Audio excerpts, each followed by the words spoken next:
Joe Balbas, magandang gabi. May trip kami ng tropa. Pupunta kami ng Imus Cemetery. Magmumukbang kami doon. Tignan namin kung meron kaming kababalaghan na makikita. Sa bawat lungsod, may lugar na hindi natutulog. Sa gitna ng katahimikan ng Imus, may isang sementeryo na mas buhay pa sa mga alaala. Dito sa Imus Private Cemetery, hindi lang hangin ang maririnig mo. Kapag sumapit ng alas 12 ng gabi at wala ng tao sa paligid, may mga yabag na hindi mo makita ang pinanggagalingan. May mga bulong na tila ba may gustong iparating. Ayon sa ilang dating nagbabantay, may mga pagkakataong may nakikita silang ilaw sa bahagi ng sementeryo na wala namang linya ng kuryente. May mga gabi raw na may naririnig silang naglalakad sa graba. Mabagal, parang may hinihila. Minsan, sapat na yung pakiramdam na may nakatingin, kahit mag-isa ka lang.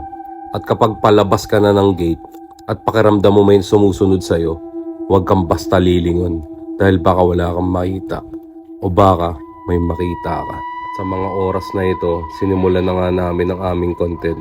Yun ay magmukbang dito sa sementeryo. Dito nagkukwentuhan muna kami at nagkukulitan para hindi kami matakot. Sa una, magaan ang pakiramdam, pero habang tumatagal na, parang may nararamdaman na kaming kakaiba. Kung may nakikita kayo nakatayo sa likod ko ngayon, huwag nyo na lang sabihin dahil ayoko lumingon.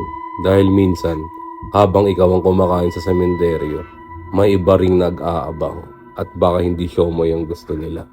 At sa mga sandaling ito, naisip na nga naming maglinis na dito sa lugar.